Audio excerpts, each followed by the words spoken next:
Hello la canaille. Aujourd'hui, vidéo indicateur, on va regarder ce qu'est le Price to Book Value, qui mesure la valeur de marché d'une action par rapport à ce qu'elle vaut comptablement.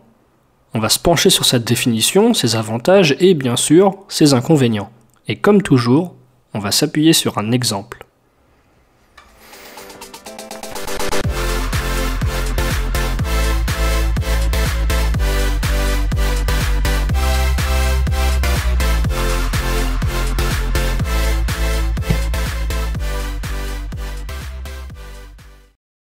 La première question qu'on se pose, c'est pourquoi cet indicateur porte un nom aussi terrible?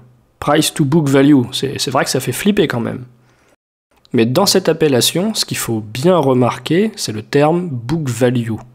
En effet, autrefois, quand on parlait de comptabilité, on évoquait le livre des comptes. Donc, quand on parle de Price to Book Value, on fait bien référence à la valeur comptable de notre action. Donc pour notre formule, le premier élément c'est le price. Bon, celui-là il est facile à regarder, c'est le prix de marché de votre action. À l'heure où je prépare la vidéo, l'action Alstom, elle vaut 13 €. Maintenant, ce qui nous intéresse fondamentalement, c'est de savoir quelle est la valeur comptable d'une action, notre book value. Parce que les deux peuvent être complètement différentes, hein. Et c'est même d'ailleurs souvent le cas. Quand on aura cette valeur, on pourra calculer le rapport de l'un sur l'autre, et donc on sera en mesure de savoir si notre action elle s'échange à un prix trop élevé sur les marchés en comparaison de ce qu'elle vaut dans les comptes. Combien de fois elle est plus chère en bourse que dans les comptes de l'entreprise.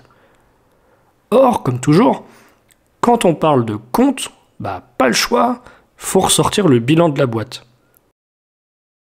Pas de panique, hein, c'est toujours la même chose, on a d'un côté les assets, ce que possède l'entreprise, et de l'autre côté les liabilities and equities, qui représentent les sources de fric qui ont permis de financer tous les assets.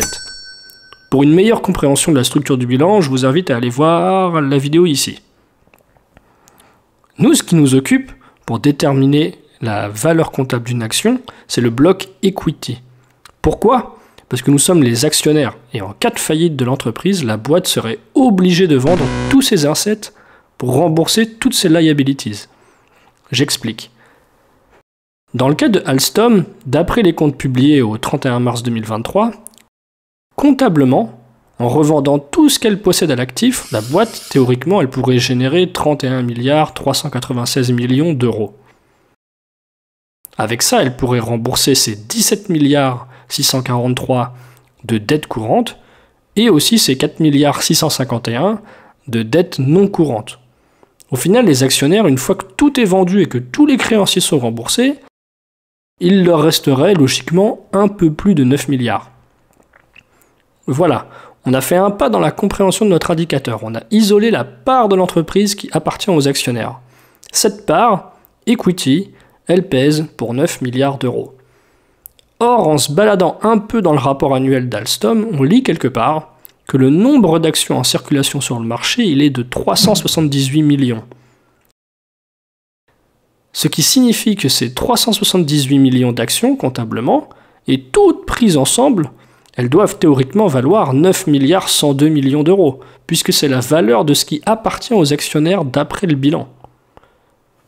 Du coup, 378 millions d'actions qui valent ensemble 9 milliards et des bananes, ça veut dire qu'une action unique, ça vaut 24,08 €. Et là, bingo, ce qu'on vient de faire, c'est exactement ce qui nous manquait pour notre calcul. C'est de déterminer la book value per share, c'est-à-dire la valeur comptable d'une action. Voyez-le comme ça. Pour chaque action Alstom que vous possédez, vous êtes propriétaire d'une part de gâteau estimée à 24,07 € dans un immense gâteau qui vaut 9 milliards.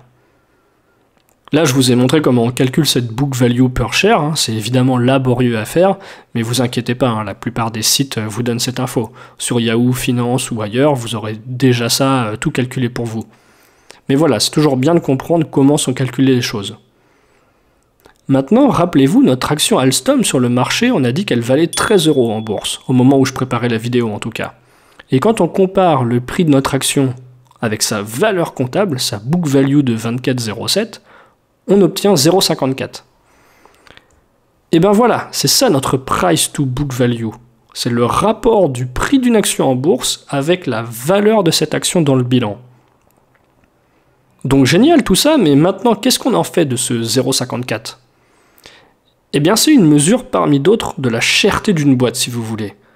Pourquoi ? Parce qu'en investissant dans une action Alstom au prix de 13 €, en théorie votre achat il est garanti, puisqu'on a démontré que si la boutique faisait faillite, qu'elle était obligée de revendre tous ses actifs pour rembourser ses passifs, il lui resterait 9 milliards à répartir entre les actionnaires, et que chacun percevrait 24,07 € pour chaque action qu'il a.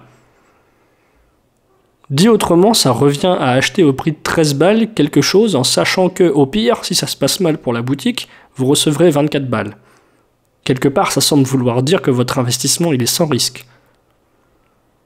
Très simplement, quand votre price to book value est inférieur à 1, c'est plutôt bon signe sur un plan fondamental.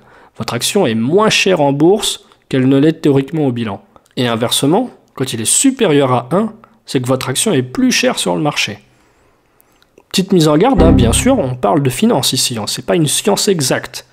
Déjà, rien ne garantit qu'en cas de faillite, une boîte arrive à revendre l'intégralité de ses assets au prix qui est indiqué dans le bilan. Auquel cas, elle ne sera pas capable de rembourser ses dettes au montant inscrit. La priorité, on est d'accord, c'est de rembourser les créanciers. Les actionnaires, en cas de pépin, pour eux, c'est tant pis. Le capitalisme, c'est ça. Si la boîte marche bien, les bénéfices sont pour les actionnaires. Mais si la boîte s'effondre, c'est eux qui supportent le risque. Donc, comme d'habitude, faites gaffe. Prendre un indicateur de manière isolée, ça suffit pas. Mais voilà, le price to book value, c'est toujours utile de le regarder. Ça donne une idée générale de la valeur à la casse d'une entreprise. Là-dessus, je vous dis ciao et à très bientôt. Salut la canaille!